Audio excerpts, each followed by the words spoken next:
साल 1998 Lucknow high court का एक पुराना बीघा बरसों से पड़ा बंद कोर्ट नंबर 13 अचानक से फिर से खोला जा रहा था। कारण एक पुराना केस जिसे सरकार की एक विशेष कमेटी द्वारा खोलने का आदेश दिया गया। Case number 666 1977। अदालत के अनुभवी बाबू श्री मिश्रा ने जब फाइल देखी तो उनके हाथ कँप गए। यह वही केस था जिसमें एक वकील की कोर्ट के अंदर ही अचानक मृत्यु हो गई थी, बिल्कुल बिना किसी कारण के। पोस्टमार्टम में कुछ भी सामान्य नहीं मिला था, लेकिन चश्मे गवाहों ने कहा कोर्ट रूम में तेज हवाएं चली, दीवारें कांपी और लाइट अपने आप बुझ गई। तब से वह कोर्ट रूम बंद कर दिया गया। लेकिन अब इस फाइल को लेकर एक नई याचक आई थी। एक नवोदित वकील आदित्य सिंह की ओर से, जो इस केस को फिर से खोलना चाहता था। आदित्य 30 वर्ष का एक युवा वकील जो दिल्ली से लखनऊ हाल ही में शिफ्ट हुआ था। बेहद जिद और अंधविश्वास थी। जब उससे पूछा गया कि उसने ये केस क्यों चुना, तो उसने जवाब दिया, सच सामने लाना मेरा धर्म है, चाहे वो कितना भी खतरनाक क्यों ना हो। लोगों ने उसे चेतावनी की, कोर्ट नंबर 13 में कुछ ठीक नहीं है। वहाँ पहले जो भी केस दोबारा खोलने की कोशिश की गई वह तो अधूरा रह गया या किसी न किसी की जान चली गई। लेकिन आदित्य नहीं रुका। 13 तारीख को दोपहर 1 बजे केस की पहली सुनवाई तय हुई। कोर्ट नंबर 13 की पहली सुनवाई के दिन माहौल में अजीब सी ठंडक थी, जबकि बाहर तेज धूप थी। आदित्य न्यायमूर्ति अर्चना मेहरा के सामने पेश हुआ। जैसे ही केस की पहली डील शुरू हुई, घड़ी की सुई रुक गई दोपहर 1:13 पर। फिर अचानक कोर्ट के अंदर की सभी खिड़कियां अपने आप बंद हो गई, बिजली चली गई, पूरी कोर्ट में अंधेरा छा गया। अदालत के कर्मचारी घबरा गए, लेकिन तभी आदित्य ने अपनी आवाज़ में बुलंद हिम्मत दिखाते हुए कहा, मैं इस कोर्ट से नहीं भागूंगा, चाहे जो भी हो। उसके बाद से लाइट वापस आई, लेकिन एक बात सभी ने नोट की, कोर्ट के पीछे की दीवार पर काले रंग का हाथ का निशान उभर आया था, जो किसी इंसान हाथ से काफ़ी बड़ा था। यह केस था एक काले जादू के आरोप बाबा कर्म बाबा के खिलाफ, जिस पर कई लोगों की बलि देने और उनके परिवार को श्राप देने का आरोप था। 1977 में इस केस की सुनवाई हो रही थी, जब सरकारी वकील विनोद अग्रवाल ने बाबा के खिलाफ संचय प्रश्न किया। लेकिन एक दिन सुनवाई के दौरान विनोद की मौत हो गई, कोर्ट के अंदर ही। बाद में केस बंद कर दिया गया और बाबा रहस्यमय तरीकों से जेल से गायब हो गया। अब 2025 में आदित्य ने इस केस को फिर से खोलने का फैसला किया, क्योंकि विनोद अग्रवाल उसका दादा थे और उनकी मौत का सच सामने लाना आदित्य का मकसद था। अगली सुनवाई के दिन आदित्य कोर्ट में अकेले खड़ा था। कोई जज नहीं, कोई क्लर्क नहीं, लेकिन कोर्ट की घड़ी फिर 1:13 पर रुक गई और तभी अदृश्य आवाज़ें गूंजने लगी, तू भी मरेगा, तू भी मरेगा। यह कोर्ट का इंसानों की नहीं रही। कोर्ट रूम के अंदर धुआं फैलने लगी। आदित्य ने देखा कि सामने एक कुर्सियों पर सफ़ेद कपड़ों में बैठे लोग दिखाई देने लगे, लेकिन उनके चेहरे नहीं थे। वह डर के मारे कांपने लगा। लेकिन तभी उसे अपनी दादा की कही बातें याद आई, बुराई से मत डर, उसे न्याय से हराओ। आदित्य ने अपनी आंखें बंद करके और जोर से बोला, मुझे सत्य चाहिए, मैं डरूंगा नहीं। एक जोर की चीख के साथ सब कुछ शांत हो गया। उस रात आदित्य को एक पुराना खत मिला, उसके दादा विनोद अग्रवाल का लिखा हुआ। उसमें लिखा था, अगर यह केस दोबारा खुले तो जान लो बाबा कर मरा नहीं है, वह आत्मा बन चुका है। कोर्ट नंबर 13 को उसने अपने शराब से बंद किया है। अगर उसे हराना है तो उसे उसी के बनाए नियम से हराओ, कोर्ट में, लेकिन न्याय के पक्ष में। आदित्य ने फैसला लिया कि अगली सुनवाई में वह बाबा कर्म को अदालत में बुलाएगा, एक आत्मा को न्याय की अदालत में। 28 सितंबर की तारीख तय हुई। वह तारीख जब 1977 में बाबा पर आखिरी सुनवाई होनी थी। इस बार कोर्ट रूम में विशेष सुरक्षा थी। अदालत की कार्रवाई की निगरानी कैमरे से हो रही थी, लेकिन अजीब बात, कैमरा 1:13 पर बंद हो गया और तभी कोर्ट के दरवाजे अपने आप बंद हो गया। एक काला धुआं उभरा और उसमें से निकला कर्म बाबा, बिल्कुल वैसा ही जैसे पुराने स्केच में था। लाल आंखें, लंबा शरीर और सिर पर राख।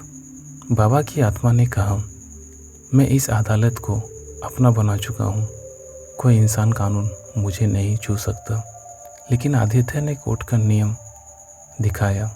यह अदालत हर आत्मा को सुनने का अधिकार देती है, लेकिन अंतिम निर्णय सत्य के पक्ष में होता है और सत्य अब सामने आएगा।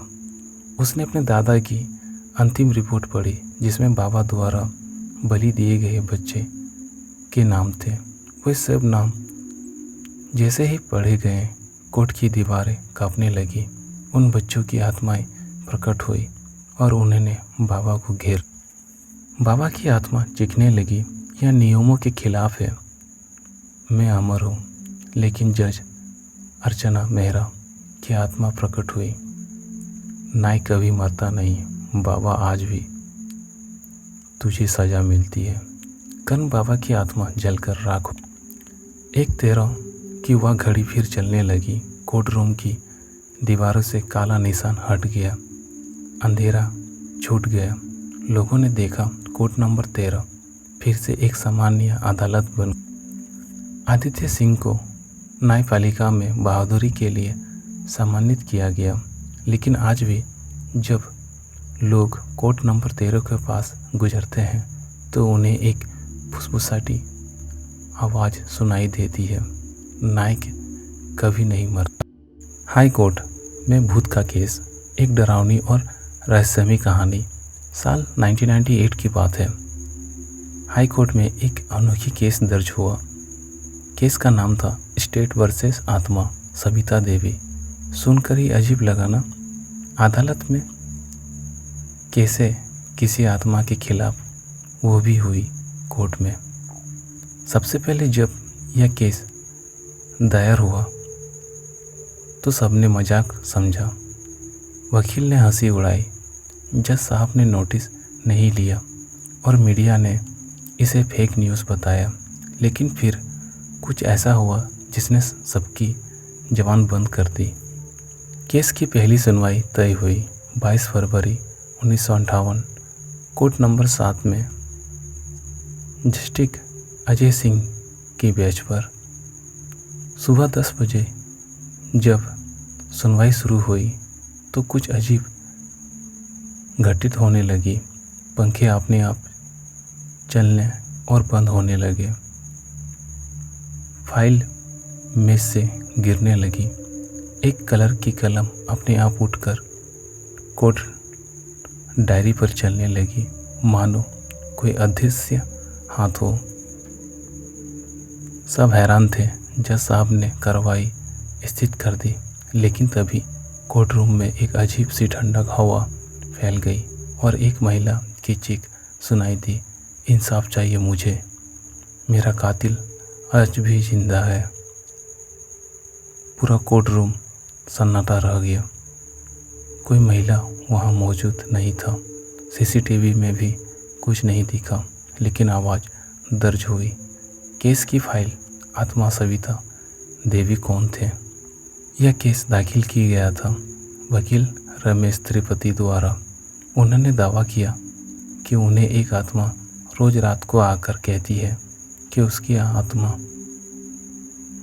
उसका केस लड़ा जाए। उस आत्मा का नाम था सविता देवी, जो लखनऊ के पास एक छोटा सा गांव से रहने वाली थी। शादी के बाद दिल्ली आई थी। उसकी मौत 1987 में अचानक दिल के दौरा पड़ने पर बताई गई थी, लेकिन रमेश त्रिपाठी के अनुसार सविता की आत्मा ने कहा था कि उसे उसके पति विनोद शर्मा ने मार दिया था दहेज के लिए। भूत की गवाही, वकील की जुबानी। जज ने हैरान होकर पूछा, आप कैसे कह सकते हैं कि आपकी आत्मा ने संपर्क किया? जज ने हैरानी से पूछा, आप कैसे कह सकते हैं कि आपको आत्मा ने संपर्क किया? वकील रमेश बोले, माननीय न्यायाधीश, मैं जानता हूँ यह अजीब है, लेकिन हर रात 2 बजे एक परछाई मेरे कमरे में आती है। वो रोती है, चीखती है। उसने मुझे अपना नाम, अपना गांव का पता और अपनी मौत की तारीख सब बताया।